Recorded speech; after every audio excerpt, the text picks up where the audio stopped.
Bom dia, meu nome é Igor Tiago, investigador da Universidade de Coimbra e venho apresentar os resultados, parte dos resultados da equipa de microbiologia, em que estudámos o microbioma bacteriano das plantas de kiwi saudáveis e também a dinâmica em caso de doença, nomeadamente causada por PSA.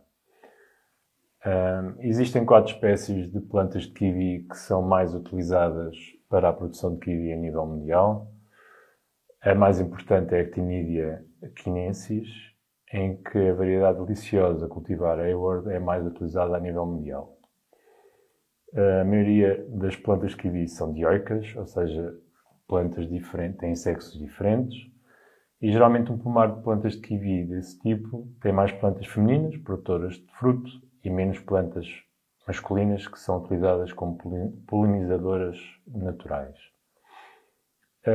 Essas plantas, sendo de sexos diferentes, observa-se que têm estágios de desenvolvimento sazonais diferentes e também respostas diferenciadas à doença. O que nós quisemos perceber foi se essas diferenças fenotípicas, ou seja, aparente de comportamento da planta, se reflete também no seu fitobioma. O que é o fitobioma? O fitobioma é o conjunto de micro-organismos que estão presentes numa planta. Geralmente a sua composição é diferente dependendo da zona da planta, ou seja, nas raízes, caules, ramos, folhas e flores, e também nos frutos. Assim, numa planta saudável, sabe-se que a comunidade microbiana de uma planta ajuda a estimular o sistema imunitário e também ajuda a suprimir o ataque de bactérias patogénicas. No entanto, e estando a falar também para produtores de kiwi, dentro do fitobioma de uma planta saudável existem espécies pertencentes ao género Pseudomonas, uma vez que elas são ubíquas, existem no ambiente e existem mais de 470 espécies pertencentes a este género. Mas posso falar, e vamos falar mais, de Pseudomonas syringae patovar actinidiae, porque é o agente responsável pelo cancro bacteriano na planta do kiwi. É uma doença muito séria e nefasta e que ataca as culturas, diminuindo a sua produção a nível mundial. A PSA, portanto a Pseudomonas syringae actinidiae, também juntamente com a Pseudomonas viridae flava, pode causar também a chamada praga das flores, em que as flores murcham antes sequer de abrir, levando a que não haja frutificação e menor produção de kiwi também. Com este tema, nós, então, devido à importância económica e social da produção de kiwi em Portugal, quisemos estudar o microbioma, o fitobioma das plantas de kiwi. E fomos estudar as bactérias presentes nas folhas da planta do kiwi, com o objetivo de determinar, primeiro, a diversidade estrutural bacteriana das folhas das plantas saudáveis. Portanto, determinar que bactérias é que existem nessas plantas saudáveis. E comparar com a determinação da estrutura bacteriana das plantas infectadas com PSA, com Pseudomonas syringae actinidiae. E, ao fazermos essa caracterização de plantas saudáveis e plantas infectadas, podemos comparar os resultados e ver que impacto é que a PSA tem no microbioma dessas plantas. Usámos 2 metodologias, uma dependente de cultivo e outra independente de cultivo, para comparar e determinar por métodos independentes de cultivo o impacto da presença de PSA na diversidade estrutural bacteriana nas folhas das plantas. Quisemos também isolar bactérias porque precisávamos das culturas bacterianas para determinar se as culturas que nós obtivermos determinar o seu potencial fitopatogénico e também determinar o seu potencial como possíveis antagonistas de PSA para poderem ser utilizadas de modo preventivo nos pomares produtores de kiwi. Assim, a metodologia compôs com amostragem, em que fomos amostrar 2 pomares de plantas de kiwi de cultura biológica. A cultura biológica é caracterizada por um mínimo de intervenção humana Neste caso, apenas as árvores são aparadas, aparam-se as ervas circundantes e também há a colheita, claro, dos frutos. É livre de tratamentos químicos que podem e fazem, interferem na composição do microbioma das plantas quando estes tratamentos químicos existem. Assim, a mostrarmos um pomar que sabemos que é saudável e outro pomar que estaria infectado com PSA.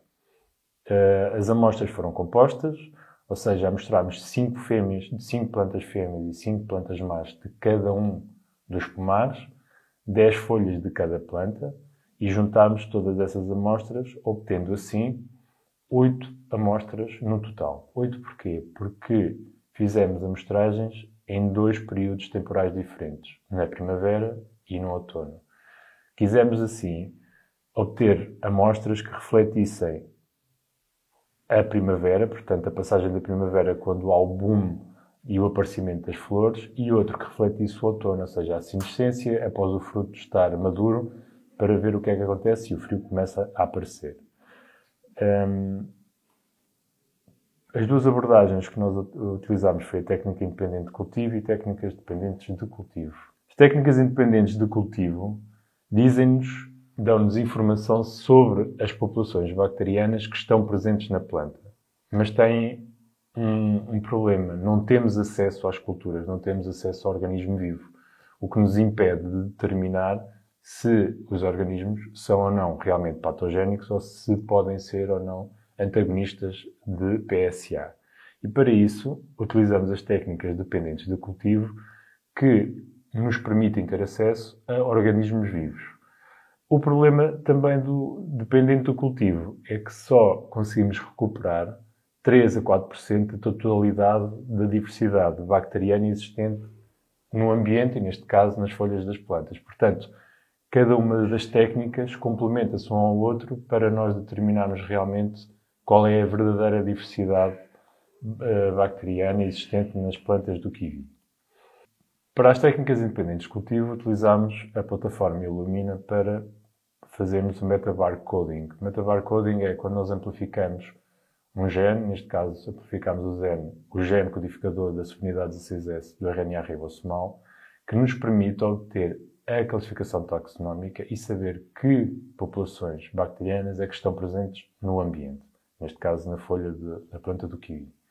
Esses dados, que vêm da plataforma Illumina, são tratados numa plataforma no computador, com um programa chamado Mother, e são classificados taxonomicamente, ou seja, ficamos a saber que a população está usando a base de dados Silva para fazer essa classificação. Depois esses dados são trabalhados estatisticamente. Nas técnicas dependentes de cultivo, só utilizamos as amostras vindas da primavera. Porque depois de analisarmos as técnicas, os resultados independentes de cultivo, chegámos a essa conclusão. Mais à frente eu vou explicar. Neste caso, usámos as 2 amostras saudáveis, de macho e fêmea, e 2 amostras compostas infectadas, de macho e fêmea também. Usámos 2 tipos de meios de cultura, um rico em nutrientes e outro pobre em nutrientes, de maneira a conseguirmos obter bactérias que gostem de meios ricos ou meios pobres, e também utilizámos 54 condições distintas de incubação. Usámos 6 diluições diferentes, 3 pHs diferentes e 3 temperaturas diferentes, o que faz um todo de 108 condições diferentes de isolamento. Este foi o nosso esforço para tentar isolar o maior número e diverso de populações bacterianas presentes nas nossas amostras. Os resultados, passo aos resultados e meia discussão das técnicas independentes de cultivo, eu apresento uma tabela em que se conseguem ver os géneros do lado esquerdo da tabela, que estão discriminados, e do lado direito da tabela em que temos, então, os valores da abundância relativa de cada população identificada nas diferentes amostras. Olhando para a tabela, são muitos números, e então, para isto, é que se usa os tratamentos estatísticos, para ser mais fácil visualizar e chegar a conclusões. Neste caso, apresento-vos uma imagem, que é uma análise componente principal, em que, de uma maneira visual, conseguimos comparar os resultados obtidos nas diferentes amostras. Conseguimos observar que as amostras obtidas do pomar saudável não têm variações estatisticamente significativas entre elas, seja entre a planta macho e fêmea, seja a nível sazonal. Portanto, comportam-se muito idênticos, de modo idêntico, e a sua distribuição, a sua diversidade microbiana nas populações mantém-se estável. Pelas técnicas independentes de cultivo, então, conseguimos determinar o microbioma core de uma planta produtora de kiwi, em que conseguimos ver que géneros como as Sphingomonas, Aminobacter, a Massilia, Metylobacterium e a Aurimonas são géneros presentes em maior quantidade e, portanto, fazem parte do core genome. Muitos destes géneros são conhecidos já por fazerem parte do fitobioma de outras plantas e por terem também um papel protetor, e alguns produtores de crescimento de plantas, nomeadamente as Sphingomonas como protetor, a Aminobacter também, a Massilia, o Metylobacterium e a Aurimonas. Quando avançamos nos nossos resultados, conseguimos perceber também que foram detectadas sequências pertencentes ao gene Pseudomonas. Tratando-se do pomar saudável, e ao qual nós, nas amostras em que fizemos também este tratamento, fizemos o teste de Galli para detectar se existia ou não Pseudomonas PSA, e deu negativo, portanto estava mesmo livre desta bactéria. Sabemos que existem outras espécies de Pseudomonas presentes também no fitobioma destas plantas. Depois, olhando para a distribuição das amostras das plantas infectadas em relação às plantas vindas do pomar saudável, embora não seja estatisticamente representativo ou significativo o resultado que estamos a ver, a nível visual, apercebemos que as plantas infectadas no outono, o seu microbioma, o seu fitobioma, assemelha-se mais ao fitobioma das plantas saudáveis, seja na primavera ou no outono. Enquanto que, tanto o macho como a fêmea se comportam de maneira idêntica. Quando chegamos à primavera, tanto o macho como a fêmea infectadas têm o seu fitobioma extremamente alterado e até têm um comportamento um bocado disparo.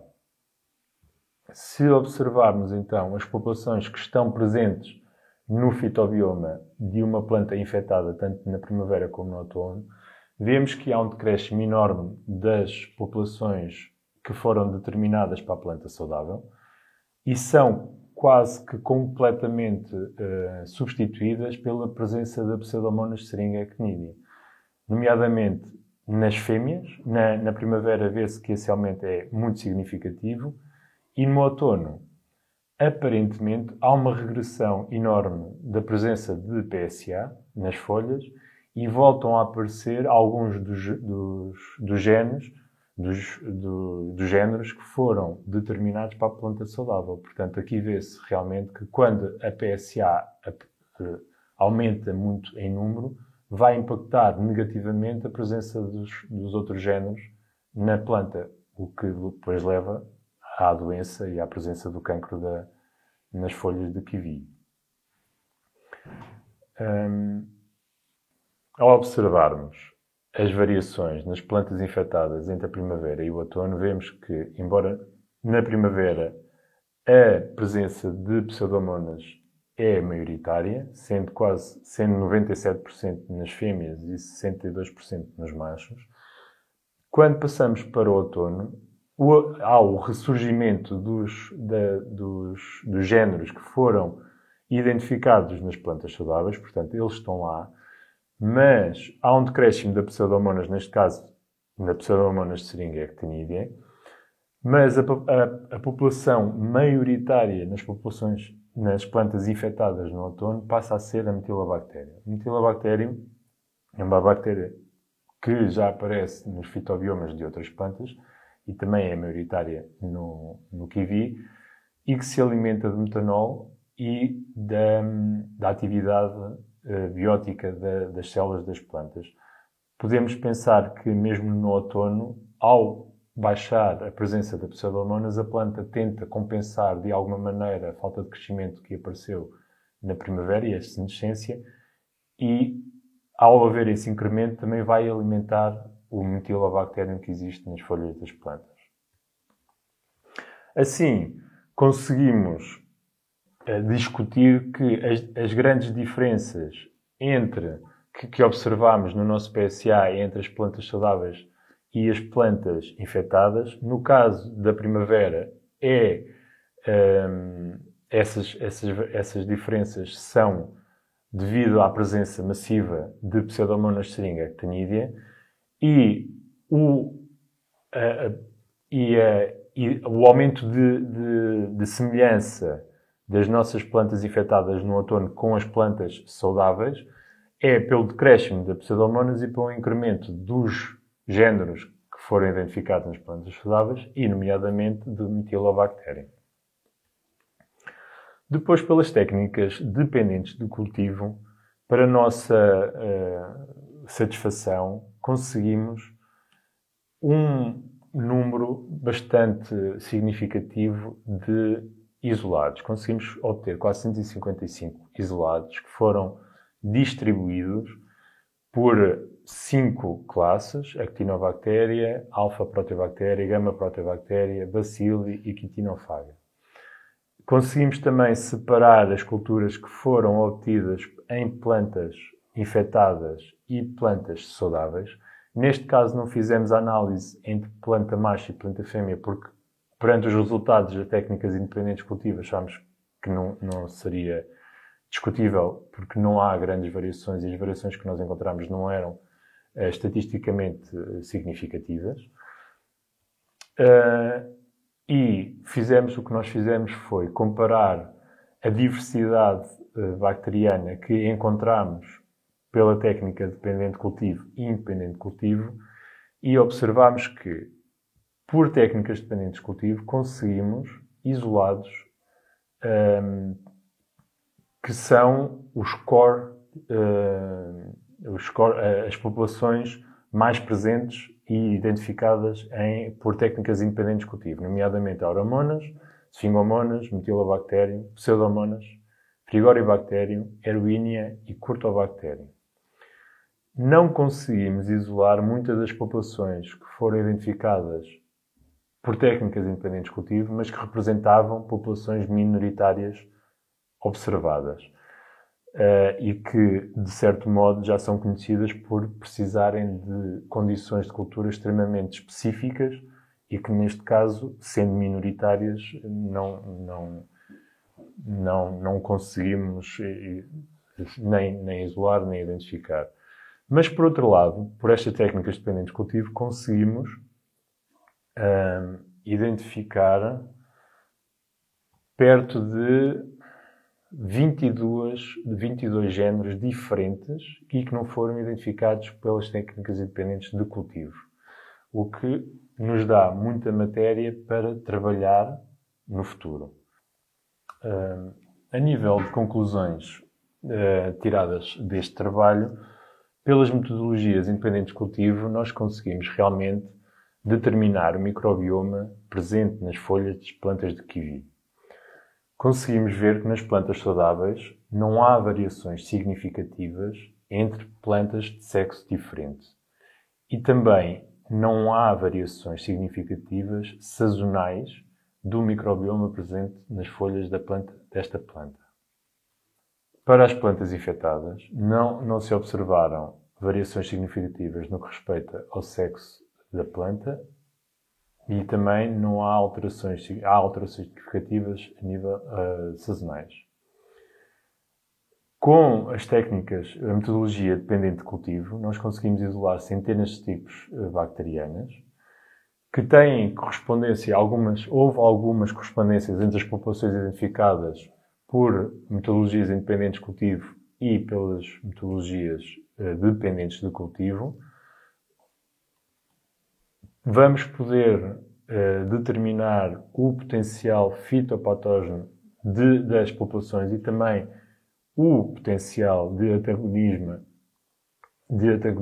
à PSA, e muitos dos isolados representam organismos ainda não descritos, ou seja, que podem ser estudados, a sua caracterização feita e vão levar à descrição de novas taxa.